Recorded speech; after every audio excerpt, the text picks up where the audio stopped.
বাচ্চা ভালো হওয়ার প্রথম শর্তই হচ্ছে বাচ্চার বাপ মা আগে ভালো হওয়া লাগবে। বাচ্চার বাপ মাকে আগে সঠিকভাবে দিন বোঝা লাগবে। কারণ হচ্ছে বাচ্চা এই স্কুলে তাকে সর্বোচ্চ 4 থেকে 5 ঘন্টা, আর বাকিটা সময় তাকে সে তার বাপ মার সাথে।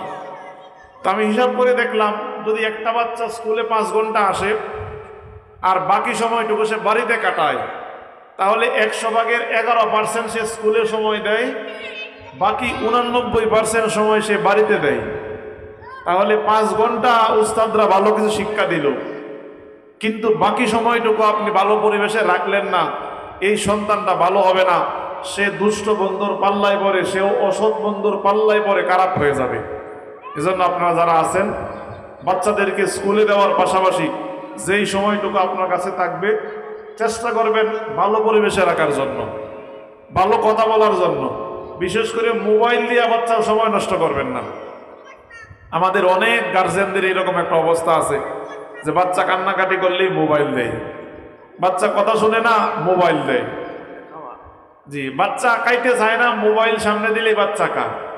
তো এই যে আপনি অভ্যাস করাচ্ছেন, মনে রাখবেন এই অভ্যাস কিন্তু ফিরবে না। এজন্য বাচ্চা কান্নাকাটি করলে করুক, কতক্ষণ পর এমনিতেই শেষ ভালো হয়ে যাবে। বাচ্চা কায় না, না কাক, কম কাক। কারণ যখন কিটা লাগবে দেখবেন পান্তা ভাত ওই সময় ভালো লাগে। তা আপনার বাচ্চা কাঁদছে না, কান্না করছে, কান্না করুক। যদি এটা আপনাদের সমস্যা মনে হয়, সে যে মোবাইল দেখতেছে, হুজুর বলছে মোবাইলে ফেসবুক আছে, টুইটার আছে, টিকটক আছে, এই জায়গায় ভালো ভিডিও আসে, অসংখ্য খারাপ ভিডিও আসে। তো এই যে সে আসক্ত হচ্ছে, এই নেশা তো তারে ছাড়বে না। মনে রাখবেন, আমাদের সমাজে আগের নেশা ছিল মদ গাঁজার নেশা। বলে মানুষ যদি মদ গাঁজার নেশায় ধরে, তারে রিহাবে নিলে ভালো হওয়ার সুযোগ আছে। কিন্তু যেই বাচ্চা মোবাইলের নেশা ধরছে, ওই PUBG game, free fire game বা ওই ফেসবুক টিকটক চালানোর নেশায় যারা ধরছে, তারে আপনি বাংলাদেশের কোনো চিকিৎসালয়ে নিয়েও ভালো করতে পারবেন না। এই জন্য আমি আপনাদেরকে করজোরে অনুরোধ করে বলবো, বাচ্চা কান্নাকাটি করলে সময় দেন তারে বাবা। ঐতিহ্যবাহী পায়েকশা কচিকাঁচা মডেল একাডেমি অ্যান্ড স্কুলের উদ্যোগে আয়োজিত ছাত্রছাত্রীদের প্রদর্শনী এবং পুরস্কার বিতরণ অনুষ্ঠানের আজকের সম্মানিত সভাপতি জনাব কাজী মোহাম্মদ আশরাফ উদ্দিন সাহেব, আল্লাহ তাআলা হুজুরকে হায়াতে তৈবা সিহাদে কুল্লিয়া দান করুক, সকলেই পড়ি আমিন। আজকের সম্মানিত সহসভাপতি জনাব হাজী মোহাম্মদ জয়নাল আবেদিন সাহেব, প্রতিষ্ঠাতা এবং সভাপতি অত্র প্রতিষ্ঠান, আল্লাহ তাআলা প্রিয় ভাইজানের এই দিনই খেদমতকে কবুল করুক, সকলেই করছি আমিন। আমার পূর্বে অত্যন্ত গুরুত্বপূর্ণ নসিহত করেছেন তোমাদেরকে আমাদের সকলেরই পরিচিত হযরত মাওলানা মাহমুদুল হাসান সাহেব। আমিও তার নসিহতগুলি শুনতেছিলাম। হুজুর অত্যন্ত সুন্দর ভাষায় তোমাদেরকে সুন্দর নসিহত করেছেন। যে কথাগুলি বলেছেন, আমি সহ সকলকে এই কথাগুলি বোঝার এবং আমল করার তৌফিক দান করুক। কথা বলেছেন হযরত মাওলানা হাফেজ হুসাইন ইবনে জয়নাল আবেদিন এবং হাফেজ মাওলানা তাওহিদুল ইসলাম সহ।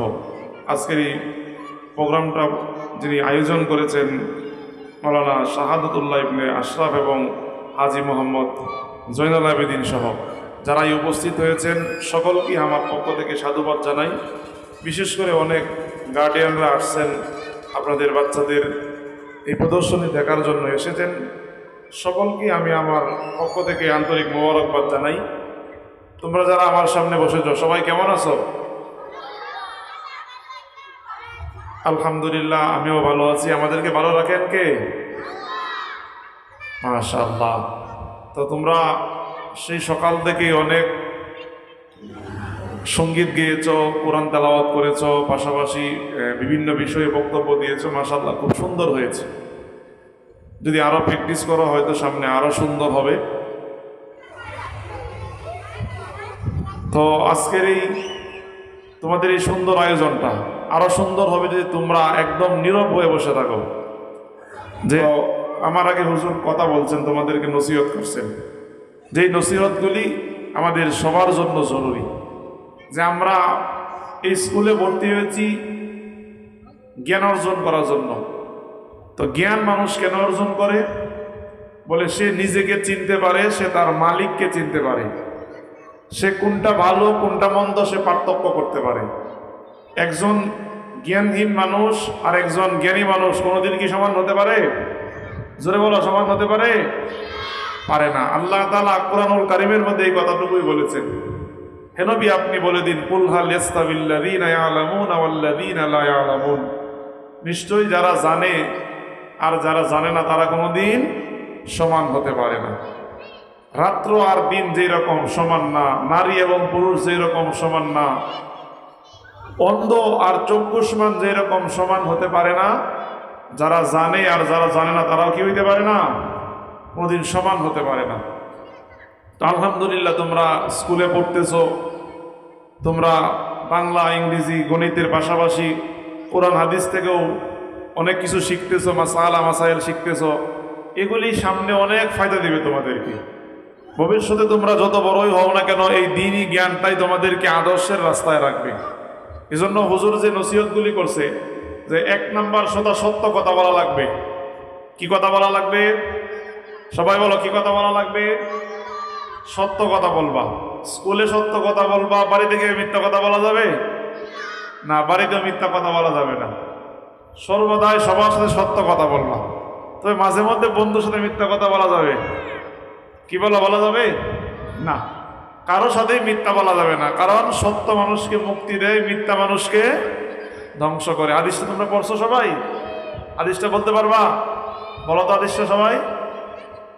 আসিদকু পড়া নাই?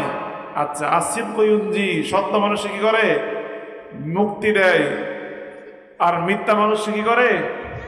ধ্বংস করে দেয়। এজন্য সর্বদাই সত্য কথা বলবা।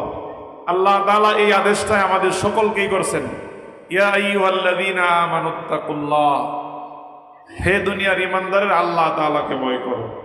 ওয়া কুলু কাওলান সাদীদা, সদা সত্য কথা বলো।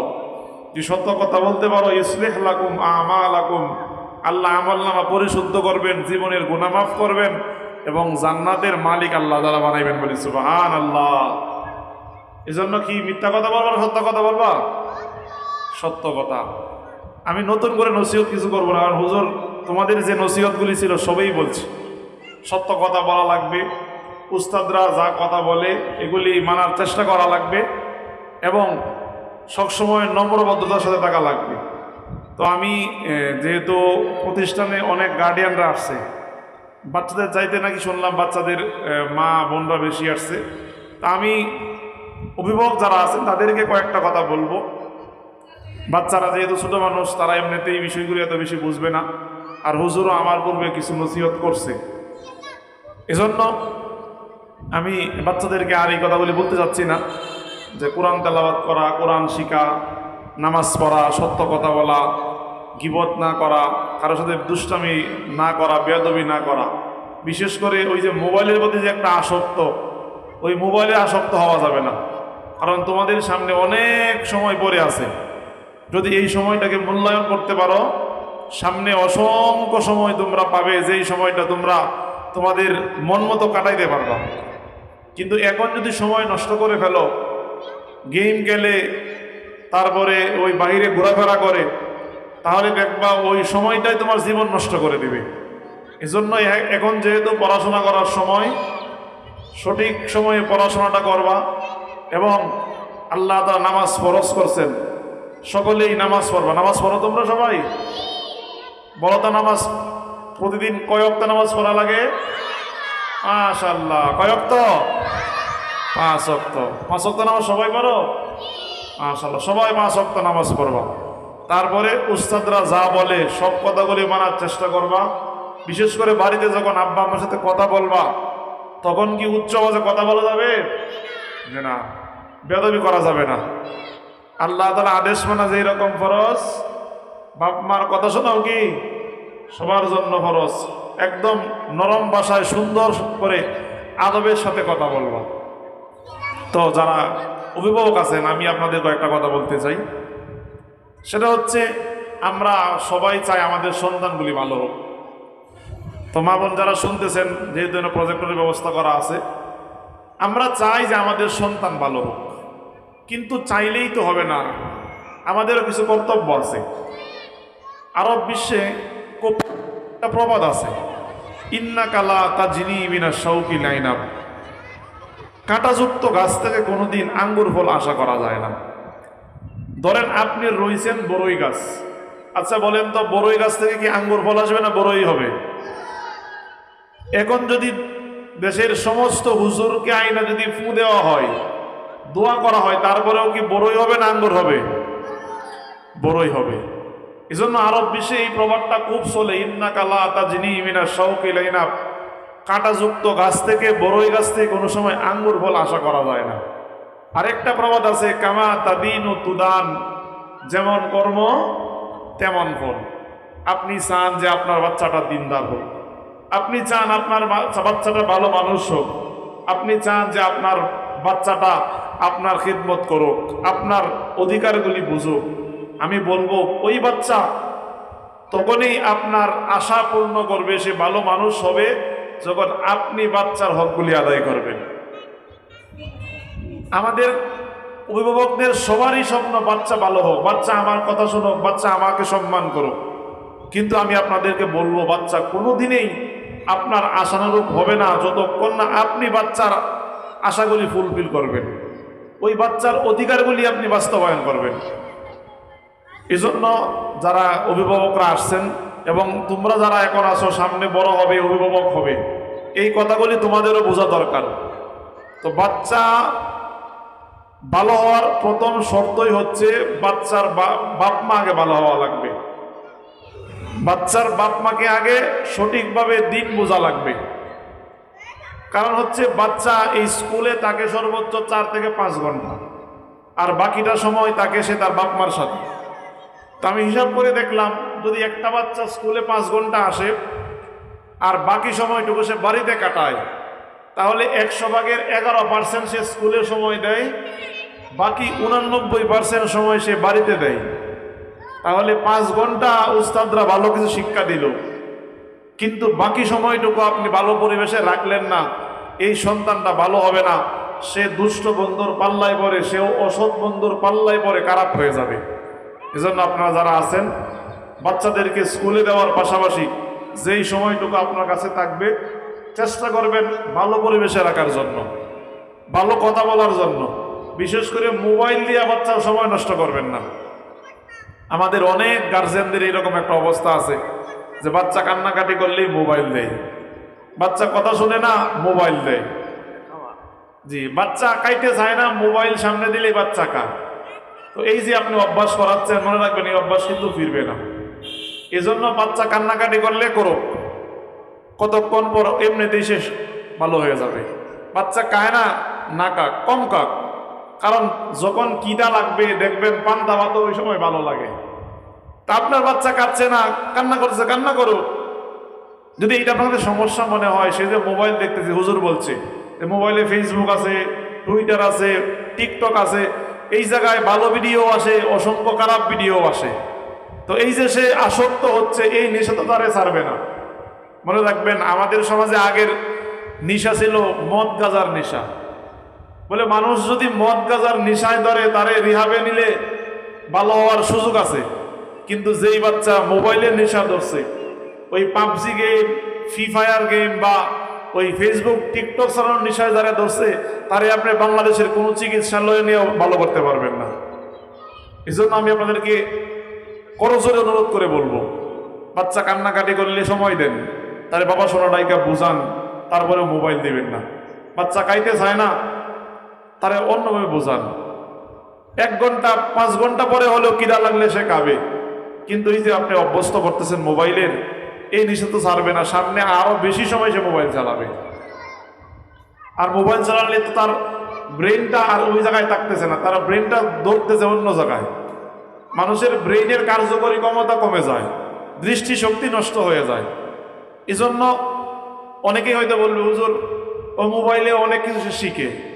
আমি বলি দুনিয়াতে এত জায়গায় শিকার সুযোগ থাকলে মোবাইলে শিকার দরকার নেই। আগে যারা পড়াশোনা করছে মোবাইল ছিল না, এজন্য কি শিক্ষিত হয় নাই? এই যে হুজুররা আলেম হয়েছে, এই মাদ্রাসার শিক্ষকরা শিক্ষকতা করতেছে, তাদের জামানায় মোবাইল ছিল না। তো বাংলাদেশের বড় বড় মানুষ শিক্ষিত হয়েছে মোবাইল ছাড়া।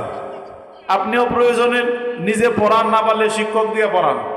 ওই মোবাইল নামক শিক্ষক দিয়ে পড়াইতে গেলে পড়বে 5 মিনিট, অন্য অন্য জায়গায় সময় দিবে আরো 20 মিনিট, পড়ায় মনোযোগ থাকবে না। এই জন্য প্রথম কাজ হচ্ছে আপনি নিজে ভালো হন এবং নিজে বাচ্চাকে ভালো পরিবেশে রাখেন। মা দিনদার হন, বাচ্চাকে দিন শিখান। কারণ একজন মা দুনিয়ার সবচাইতে বড় শিক্ষক। দুনিয়ার সবচেয়ে বড় শিক্ষক কে? মা। মা হচ্ছে সবচেয়ে বড় বিশ্ববিদ্যালয়। এজন্য হাদিসে মহিলাদেরকে সবচেয়ে দামি সম্পদ বলা হয়েছে। বলো দুনিয়ার সবচেয়ে দামি সম্পদ কে? নেককার মহিলা। বলো কারা?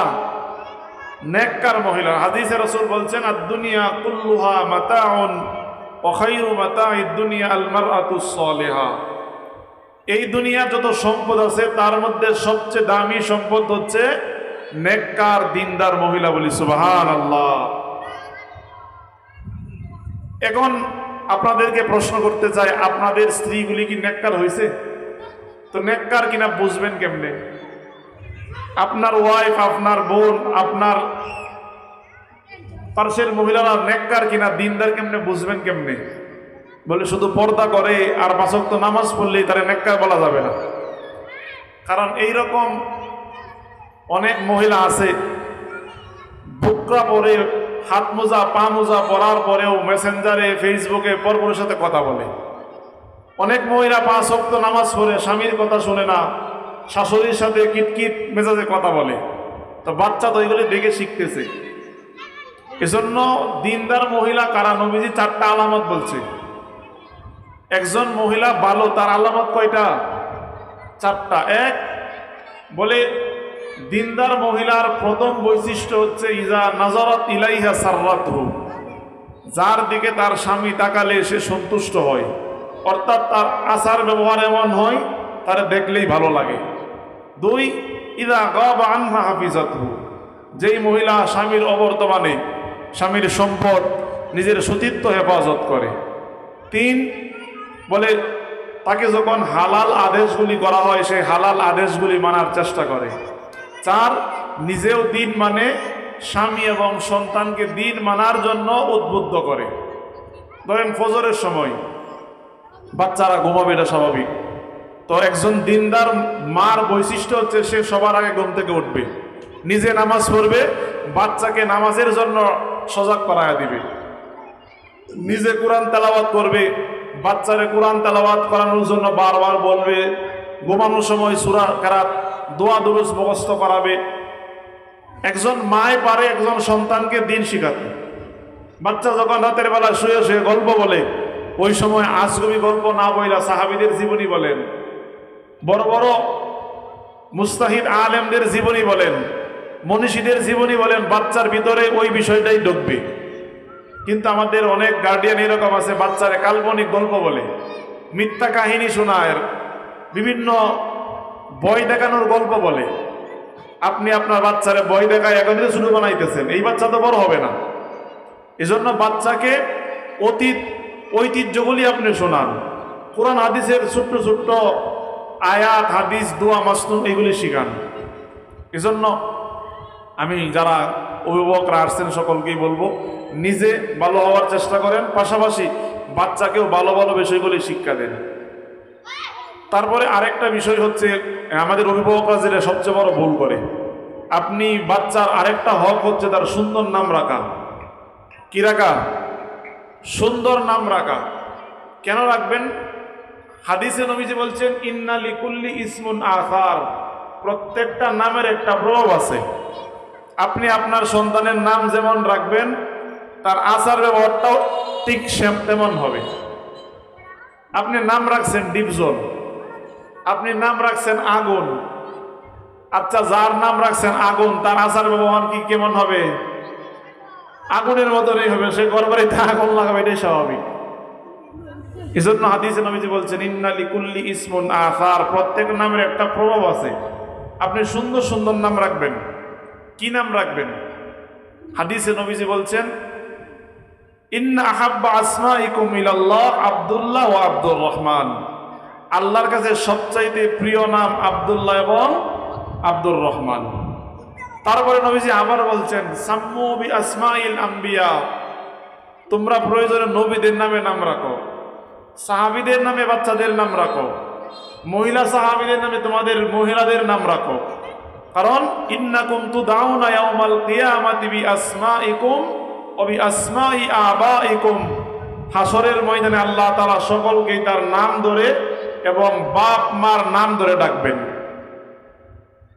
তো মেশকাতের একটা সুন্দর হাদিস আছে, যদি কোনো বাবা মা তার সন্তানের ভালো একটা নাম রাখে, যদিও লোকটা জাহান্নামী হয়, শুধুমাত্র সুন্দর একটা নাম রাখার কারণে কোনো না কোনো দিন সেও জান্নাতে প্রবেশ করে, বলি সুবহানাল্লাহ।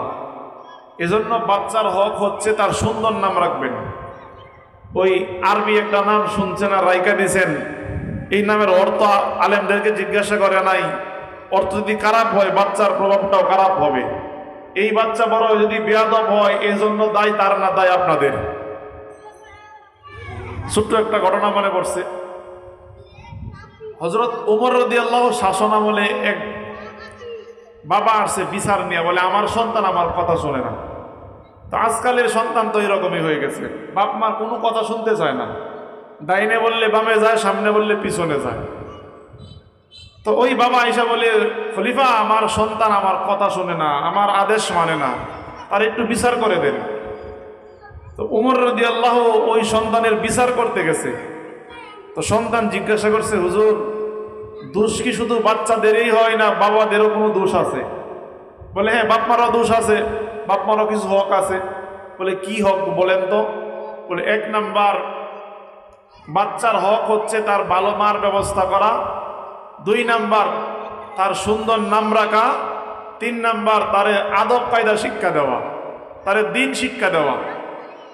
এবার সেই বাচ্চা বলে, হুজুর আমার বাবা আমার 3টা হকের একটা হকও আদায় করে নাই। 1 নাম্বার হক ছিল ভালো মার ব্যবস্থা করা। বলে আমার মা হচ্ছে জানজি অর্থাৎ নর্তকী, রাতের বেলায় পর পুরুষের সামনে সারাদিন সারা রাত নৃত্য করে।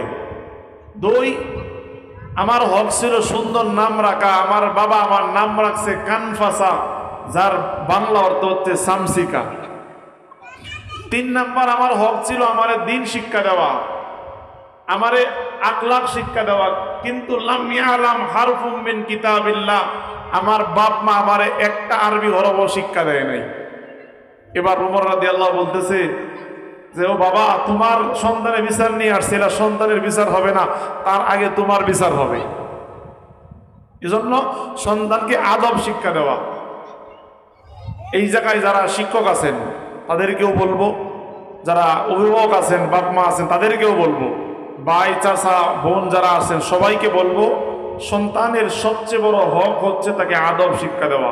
বলেন কি শিক্ষা দেওয়া? আদব শিক্ষা দেওয়া। আপনি বড় শিক্ষিত বানাইছেন, অনেক সার্টিফিকেটের মালিক হয়েছে, কিন্তু আদব শিখে নাই, এইরকম শিক্ষার্থী দিয়া কোনোদিন জাতি উপকৃত হবে না, সমাজ ভালো হবে না, বাপ মা উপকৃত হবে না। এজন্য প্রত্যেকটা সন্তানকে প্রথম কাজ হচ্ছে তাকে দ্বীনি জ্ঞান শিক্ষা দেওয়া, তাকে আদব শিক্ষা দেওয়া। হাদিসে নবীজি বলছেন, বুইসতু লিউতাম্মিমা মাকারিমাল আখলাক, দুনিয়াতে আমি আসছি মানুষকে আদব শিক্ষা দেওয়ার জন্য। এজন্য তোমরা যারা আসো তোমাদেরকেও বলবো যে আদব শিখবা। মুরব্বীদের সাথে কেমনে কথা বলতে হয়, কেমনে সালাম দিতে হয়, উস্তাদদের সাথে কেমনে কথাবার্তা বলতে হয়, বাপ মার সাথে কেমন আচরণ করতে হয়, এটা তোমরা শিখবা। আর শিক্ষক যারা আছেন তাদেরকেও বলবো, আপনারা বাচ্চাদেরকে ধমক না দিয়া, গালিগালাজ না করে, মায়ের পিট না করে, আদর করে সুহাগ করে তাদেরকে আদব শিক্ষা দিবেন। দেখবেন এই বাচ্চাগুলি ভালো হবে। কেন জানেন? তারা তো এখন ছোট, ওই যে ইটের বাটা ইট তৈরি হয়, বলে বাচ্চারা হচ্ছে ওই ইটের মাটির মতন, আপনি যেমনি সাইজ দেন তারা ওই সাইজেই হবে। এখন তাদেরকে আপনি যা শিখাবেন, যেমন ব্যবহার করবেন, দেখবেন ওই বাচ্চার ব্যবহারটা তেমনই হবে। আমি খুব সহজে বলি, আমি কাছ থেকে যেটা দেখছি, অনেক বাচ্চা অনেক দুষ্ট ছিল, অনেক বেয়াদব ছিল, কিন্তু মাদ্রাসায় ভর্তি হয়েছে, নুরানিতে ভর্তি হয়েছে, মক্তবে ভর্তি হয়েছে। ওই বাচ্চাটুকু এত সুন্দর আদব শিখছে, হুজুরের সামনে কেমনে বসতে হয়, 1 গ্লাস পানি কেমনে দেওয়া লাগে, কেমনে সালাম দেওয়া লাগে, মুরব্বীরা আসলে কেমনে দাঁড় হওয়া লাগে, এত সুন্দর ব্যবহার যা কল্পনাও করা যায় না। এজন্য বাচ্চাদেরকে আদব শিক্ষা দিবেন, দমক দিবেন না। কারণ দমক দিয়া মায়ের পিঠ করে আদব শিক্ষা দেওয়া যায় না। আদব শিখাতে হয় তাদেরকে ভালোবেসে। ছোট্ট একটা উদাহরণ দেই। আল ইসাবা ফি তামিজি সাহাবা কিতাবের মধ্যে আল্লামা জালালউদ্দিন সৈয়দ রহমতুল্লাহ আলাইহি উল্লেখ করেছেন, লাম্মা হাজারান নবী সাল্লাল্লাহু আলাইহি ওয়াসাল্লাম ইলাল মাদিনা, রাসূল যখন হিজরত করে মক্কা থেকে মদিনায় আসলেন, মদিনার সমস্ত আনসারী সাহাবীরা রাসূলকে স্বাগতম জানিয়েছে। তোমরা কি আমার কথা শুনতেছ? তো বলতেছিলাম, রাসূল যখন হিজরত করে মক্কা থেকে মদিনায় আসছেন, মদিনার সমস্ত আনসারী সাহাবীরা রাসূলের সাথে সাক্ষাৎ করছেন, রাসূলকে স্বাগতম জানিয়েছেন, হাদিয়া দিয়েছেন। একজন মহিলা আসছে, আয়েশা বলে, ইয়া রাসূলুল্লাহ, লাম ইয়াবকা রাজুলুম মিনাল আনসার, যে আনসারের এমন কোন নারী পুরুষ নাই যে আপনারে হাদিয়া দেয় নাই, আপনারে উপহার দেয় নাই। আমি আসছি, আমার ঘরে এমন কিছু নাই যে আপনারে হাদিয়া দিব। ইল্লা ইবনি হাজা, আমার একটা সন্তান আছে, এই ছেলে সন্তান ছাড়া আমার কাছে কিছুই নাই। আজকে থেকে আমার এই সন্তান নাম তার আনাস, তারে আপনারে হাদিয়া দিলাম। সবাই বলো সুবহানাল্লাহ। আনাস রাদিয়াল্লাহু তাআলা আনহু তিনি বলেন, আমি যখন 4 বছর বয়স, আমি শুনতেছি আমার মা বলতেছে আমি নাকি রাসূলের হাদিয়া। যে হুজুর আপনি তারে নিয়ে যান, সে আপনারে উজুর পানি এনে দিবে, আপনার জামাটা একটু পরিষ্কার করে দিবে, আপনার ছোট ছোট কাজগুলি সে করে দিবে। তো আদব কেমনে শিক্ষা দেওয়া লাগে, আদব ওয়ালারা কেমন হয়? তো আনাস তো ছোট মানুষ, একটা বললে আরেকটা করে, এই দিকে যাইতে বললে আরেক দিকে যায়। কিন্তু তিনি 10 বছর কাদেম ছিলেন। রাসূল সামদেশের জুব্বা পরতেন। একদিন আনাসরে বলছে, আনাস যাও জুব্বাটা নিয়ে আসো। তো আনাস জুব্বা আনতে গেছে, জুব্বা আনতে গিয়ে আর আসে না। তো আনাসরে খুঁজতে রাসূল নিজে বের হয়েছেন যে আনাস গেল কই। খুঁজতে খুঁজতে দেখতেছে ওই মাঠের মধ্যে বাচ্চারা খেলা করতেছে, আনাস দাঁড়ায় দাঁড়ায় খেলা দেখতেছে। তো রাসূল কেমন আদবওয়ালা ছিলেন, আনাসরে গালিগালাজ করে নাই, চোখ রাঙান নাই, আনাসের পাশে দাঁড়ায় রাসূল নিজেও খেলা দেখতে শুরু করছেন। তো আনাস রাদিয়াল্লাহু যখন এদিক সেদিক তাকাচ্ছিলেন, হঠাৎ করে তাকায় দেখেন রাসূল তার পাশে দাঁড়ানো।